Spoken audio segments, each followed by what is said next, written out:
Se acaba el mundo de Donald Trump. Se acaba el mundo de Donald Trump y llega el nuevo mundo de Joe Biden. Pero, ¿será mejor o peor? ¿Pero realmente se acabó el universo Trump? ¿Realmente Biden tiene el poder? ¿Vendrán guerras, hambre, desempleo o vendrá la bonanza? Eso es lo que realmente es vital y nos preocupa. Soy Roberto de la Madrid y este es su programa. Comenzamos.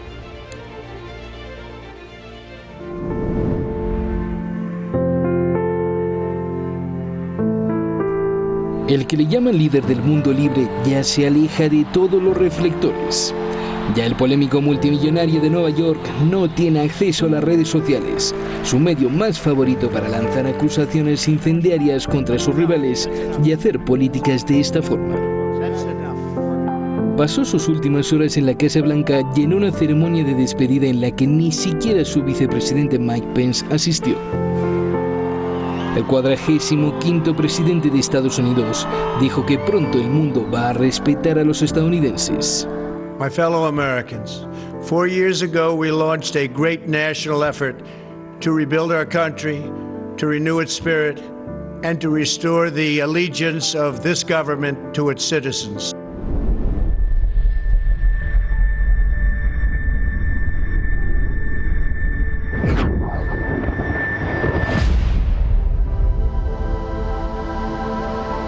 Today, space is essential not only to our way of life, it's absolutely critical to the modern way of war. GPS, ATMs, cell phones, gas pumps, traffic lights, power grids, guided missiles, surveillance, RPAs, ground combat control. There's no such thing as a day without space operations. In short, we embarked on a mission to make America great again for all Americans. This week, we inaugurate a new administration and pray for its success in keeping America safe and prosperous. The world respects us again. Please don't lose that respect. Como últimas medidas, indultó a 73 personas, entre ellas al cerebro de su campaña electoral en 2016 y después asesor estratégico Steve Bannon, quien estaba acusado de corrupción millonaria por la campaña para la construcción del muro con México. Además, perdonó a 2 cantantes raperos, Lil Wayne y Kodak Black, que habían portado armas ilegales. También perdonó a los condenados en el juicio por la colusión con Rusia. Asimismo, conmutó sentencias de unas 70 personas. Después de subir por última vez al Air Force One, el avión presidencial se fue a su club en Florida para jugar al golf y donde posiblemente preparará su estratégica de retorno en 2024, la cual, según fuentes cercanas, contaría con la creación de una nueva formación política, el Partido Patriota. Apoyado por el movimiento Q o QAnon, que aunque ha sido tachado como movimiento de la conspiración, lo real es que tiene millones de seguidores que lanzan este mensaje para indicar que Trump sigue vivo y que la guerra ha comenzado. We realized that the problem was never capitalism or socialism, Democrat or Republican, black or white, Muslim or Christian. We know it was just very powerful criminals who had too much power. Fellow slaves, it's time to buckle your seatbelt, recognize your true enemy, and embrace a new future that we all owe to the brave patriots who risked their lives to achieve this victory against the greatest force of evil the world has ever known. May God bless America.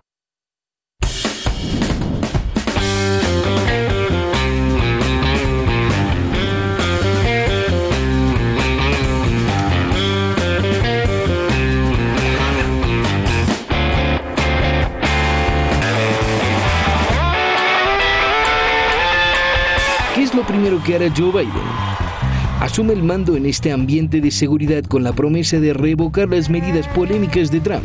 Biden firmará 17 órdenes ejecutivas en el primer día, rechazando, entre otras medidas, la salida de Estados Unidos del Acuerdo Climático de París y el abandono de la Organización Mundial de la Salud. Asimismo, suspenderá la construcción del muro con México con el presupuesto del Pentágono y pondrá fin a las restricciones migratorias, tanto a los musulmanes como a los indocumentados. I, Joseph Robinette Biden Jr., do solemnly swear. Y después comenzará otra historia.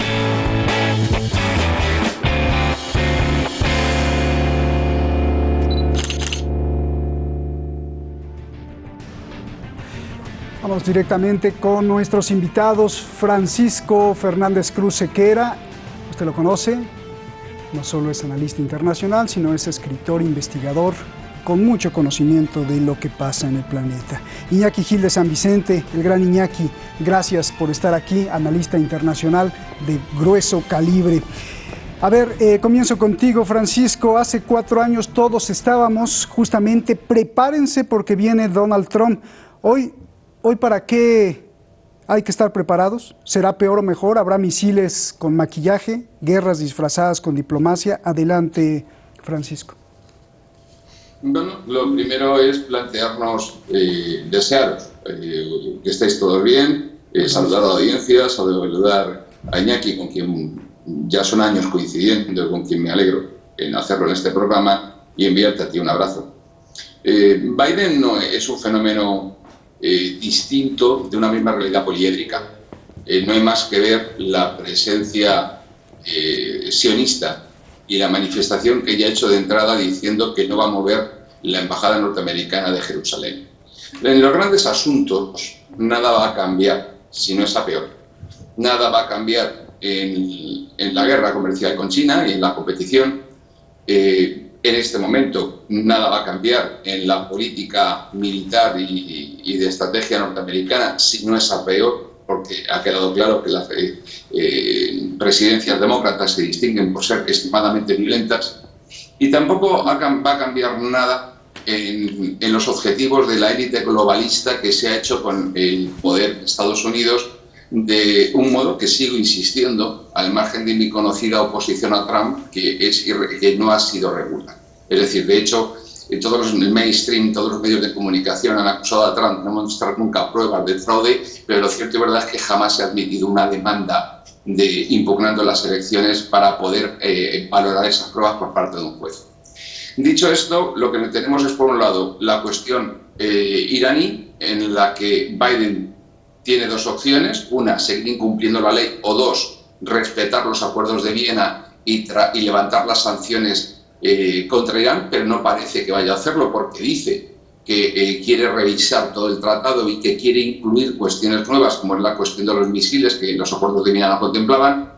Con China, según Nomura, la entidad financiera japonesa, la hegemonía y el sorpaso chino no se adelanta a 2028, sino incluso a 2026, para lo que apenas quedan 4 años y medio, con lo cual tiene el desafío de no perder la hegemonía militar, la hegemonía política, diplomática en la arquitectura internacional, de mantener la hegemonía del dólar y de no perder más de lo que ya lo ha hecho la línea tecnológica, la vanguardia tecnológica. Y eso parece que es algo casi imposible. No nos olvidemos que la economía digital, por ejemplo, en China es superior a la suma de la europea y la norteamericana junta. Por lo tanto, se ha hablado de un nuevo plan Marshall, por decir de alguna manera, un nuevo plan de inversiones que alcanzaría incluso el 8,6% del PIB norteamericano, por supuesto con cargo a deuda, esa infinita deuda que nunca se paga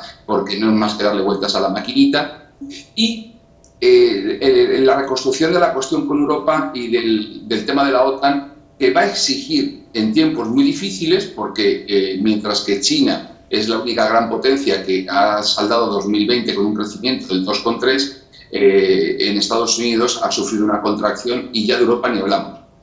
Por lo tanto, el reconstruir la relación con Europa pasa por volver a los acuerdos de Viena con Irán, pero también pasa por que Europa ponga dinero para ese mantenimiento de la OTAN, y no parece que este sea el mejor momento para ello. Bien. probablemente nos abra una guerra en algún estado proxy, en las inmediaciones de la península euroasiática, por aquello de seguir manteniendo la presión sobre la Rusia de Putin, pero creo que como noticia positiva para los norteamericanos o como noticia positiva para el resto de América va a haber muy poquitas cosas. Gracias, Francisco. Iñaki, ¿va a ser peor o mejor? Bueno, ante todo, buenas tardes a Francisco, buenas tardes al programa. Yo creo que en realidad va a ser peor. Estoy de acuerdo con lo que ha dicho Francisco, ¿no? Y solamente me voy a centrar en la cuestión interna, en los dos grandes problemas que tiene la economía norteamericana y la sociedad norteamericana en estos momentos, ¿no? Uno de ellos es el agrandamiento de la distancia social, el aumento de la pobreza, el aumento del desempleo, el aumento del subempleo. Un agrandamiento de la distancia social que viene produciéndose desde 1979. Desde 1979 aquí al 2020, el 0,1% de la población norteamericana, el 0,1% más rico de la población norteamericana, ha visto multiplicados sus beneficios, sus propiedades, nada menos que en un 345,2%. Hasta el 0,2 te lo sabes. Desde el año 79. Y el 1% más rico ha visto aumentado su presupuesto, su riqueza global en 160,3%. El 90% de la población, sin embargo, el 90% de la población solamente ha aumentado desde el año 79 aquí, solamente el 26%. Hay una desproporción impresionante y esa desproporción es una de las razones, la más sintética de todo lo que se ha producido pues prácticamente desde finales del año 2019 hasta ahora, ¿no? Las tremendas revueltas, las movilizaciones, las protestas y también la polarización social, porque el populismo de Donald Trump ha utilizado ese empobrecimiento en beneficio de él y de su cuadrilla de amigotes empresarios, ¿no? Esto es uno de los problemas muy serios que tiene la economía norteamericana. ¿Cómo quitar, cómo no seguir echando gasolina al fuego del empobrecimiento, de las tensiones sociales, del aumento del consumo de drogas, del aumento de toda clase de drogas, del aumento de la venta de armas, del aumento de los asesinatos, de la delincuencia, etcétera, etcétera, ¿no? Y también de la incultura, ¿no? El segundo problema, y concluyo, el segundo problema que tiene Estados Unidos en estos momentos, el inmediato, es que Donald Trump ha dejado la economía destrozada. En estos momentos, el 15% del Producto Interior Bruto de los Estados Unidos depende de las ayudas fiscales.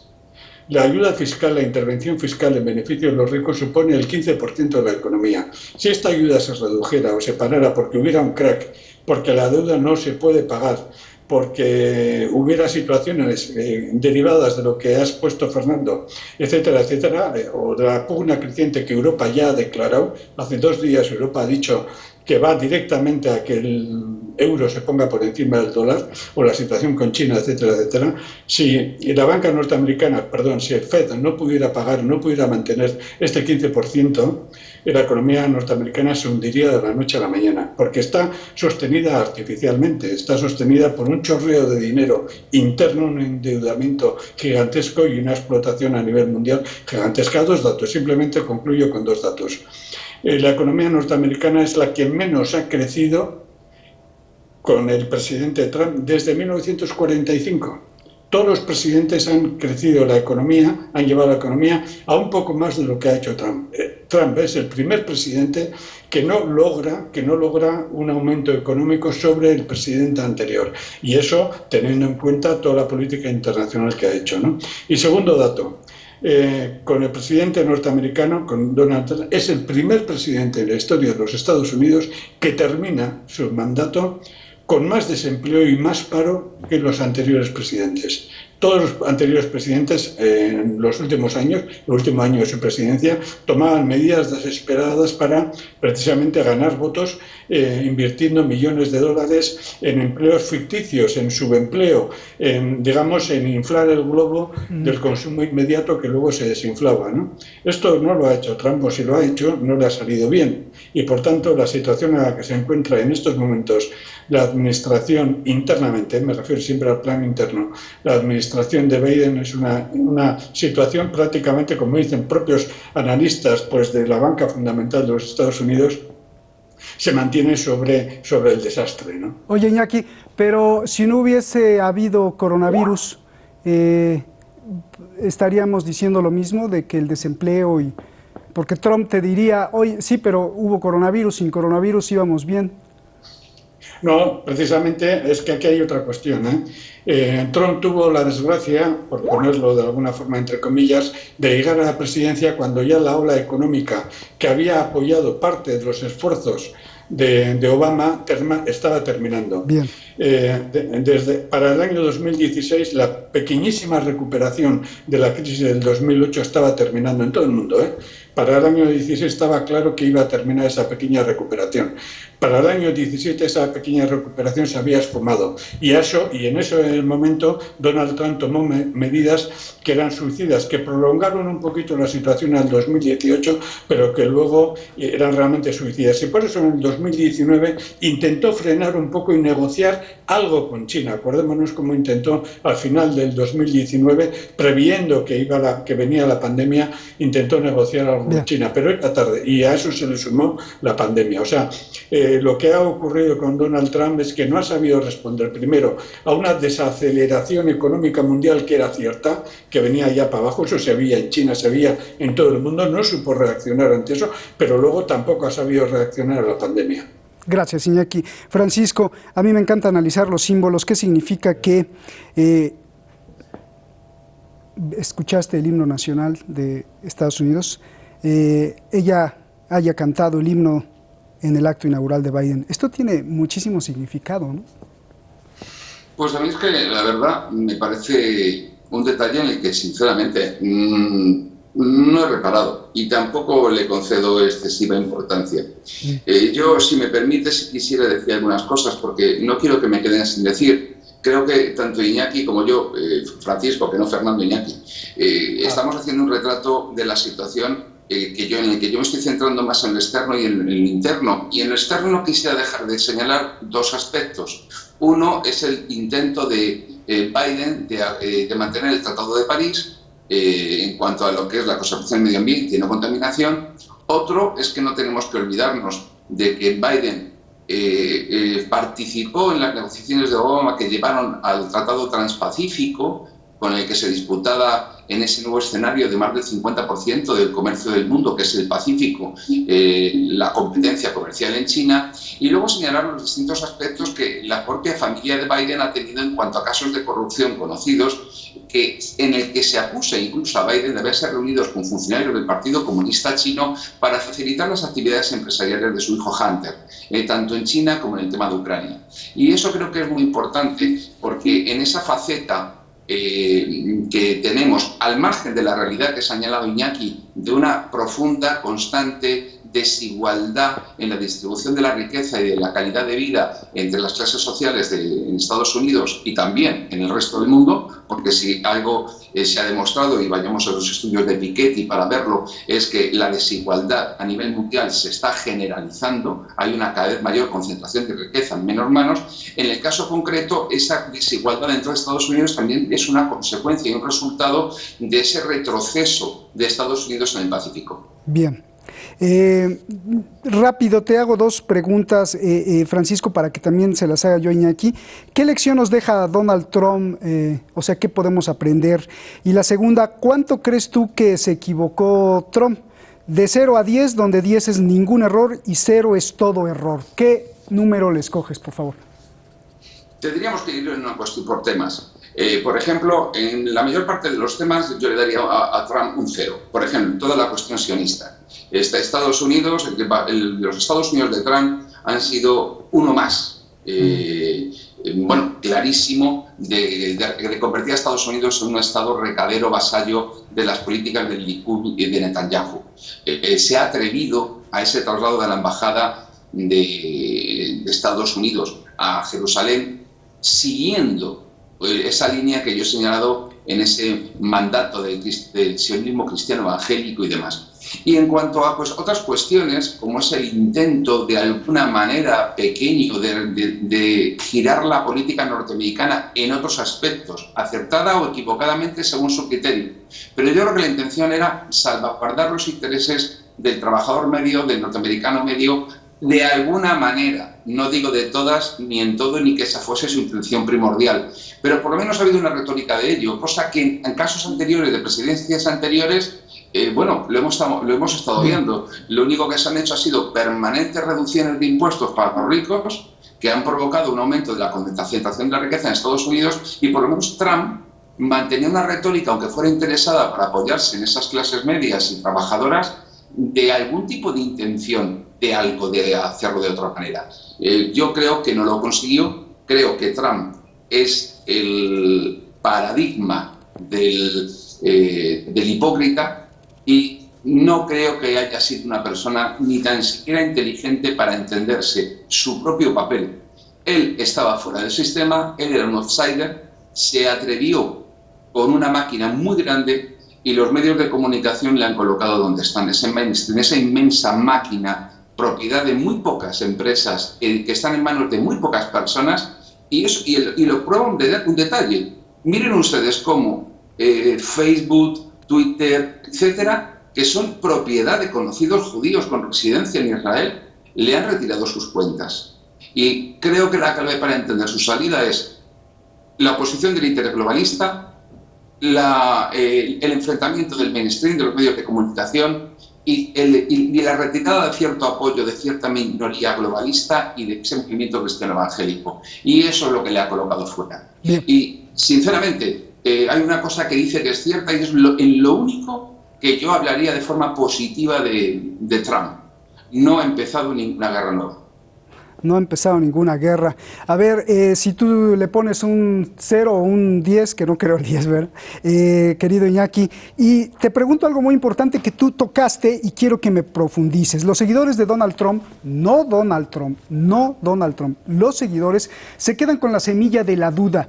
Y aunque sea calificada como teoría de la conspiración, eso es lo que piensan millones. El discurso QAnon, el discurso de los patriotas. Ahí pusimos justamente un video de los seguidores en el package de entrada, en la nota de entrada, de Donald Trump, seguidores de Donald Trump, que alertan que el verdadero enemigo no es ni el capitalismo, ni el comunismo, ni cristianos contra musulmanes, sino es un enemigo oculto en todo el mundo que ordena a todos y que se mueve con el dinero de las corporaciones. Dos preguntas ahí, Iñaki. Primero, ¿existe realmente ese enemigo? Y segunda, aunque no existe, ¿qué va a pasar con las millones de personas que creen en esto y quisieron que Donald Trump se convirtiera en el primer republicano de la historia en tener tantos millones de votos de apoyo? Por favor. Bueno, hay que tener en cuenta que la población, el sector de la población arruinada que ha apoyado a Donald Trump es un sector que no tiene una formación de la historia económica, de la historia política, que no tiene una formación de la historia social de Estados Unidos y de la humanidad, ¿no? El nivel de analfabetismo funcional en los Estados Unidos es muy grande, ¿no? Y podríamos poner ejemplos al respecto. Entonces, viendo lo que ha ido ocurriendo sobre sus condiciones sociales y de calidad de vida en los últimos 40, 30 años, o 50 años, es lógico que cuando llega un presidente que tiene una serie de declaraciones que les va a asegurar todo y que les pone un objetivo inmediato, les define un enemigo inmediato, que ese enemigo inmediato está dentro mismo de los Estados Unidos, pues es lógico que terminan creyéndose bastante de ellos, ¿no? Eso está pasando en todo un sector de Occidente, ¿no?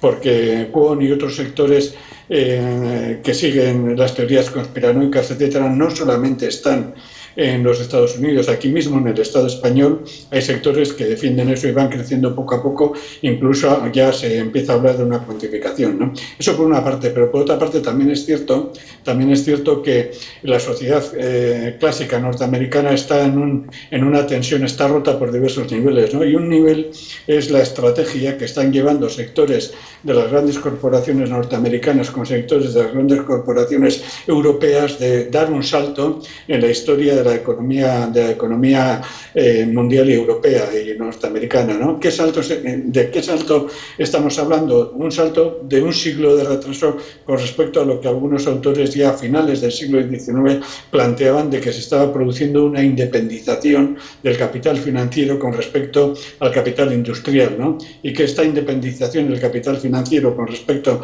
al capital industrial, entonces le llamaban capital dinero, iba a traer consecuencias terribles a nivel mundial, ¿no? Esto es lo que se ha estado produciendo con el llamado neoliberalismo, ¿no? Y en estos momentos estas grandes empresas que controlan grandes industrias, controlan capital financiero, controlan un capital ficticio, controlan unas cantidades ingentes de dinero electrónico, etcétera, y que monopolizan las nuevas tecnologías, estas grandes empresas son vistas por esos sectores norteamericanos como un enemigo interno de ellos, ¿no?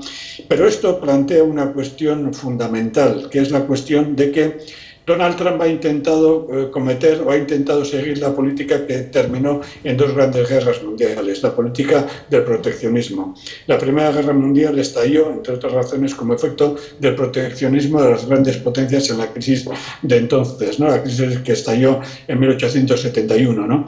Y la Segunda Guerra Mundial respondió al proteccionismo de las grandes potencias después de la crisis de 1929, ¿no? Donald Trump ha intentado hacer lo mismo. Y si no ha podido declarar varias guerras, ha sido porque el Pentágono le ha parado.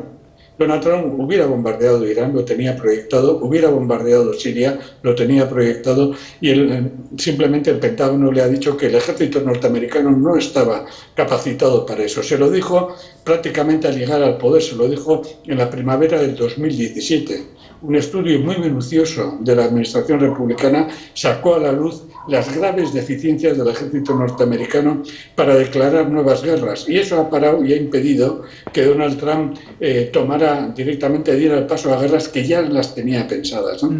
Este ha sido uno de los grandes errores de todo el sector, y concluyo con esto, no de Donald Trump, sino de varias fracciones de la burguesía internacional que siguen pensando que en 2021 el mundo se rige con las mismas condiciones que en el año 1914 y que en el año 1930, ¿no? Y esto ya no es así. Bien. Yo creo con lo que dijiste, Iñaki, que también la comunidad intelectual ha menospreciado un poco las teorías de la conspiración, porque independientemente si tienen razón o no, yo lo que veo a futuro, tú me dirás, parece ser que vienen unas cruzadas, ¿no? Pero ya no serán esas religiosas, sino las cruzadas de los que creen en la conspiración contra los Big Tech, los de la tecnología, tratando de controlar, obviamente, usados por unos poderes que vienen atrás.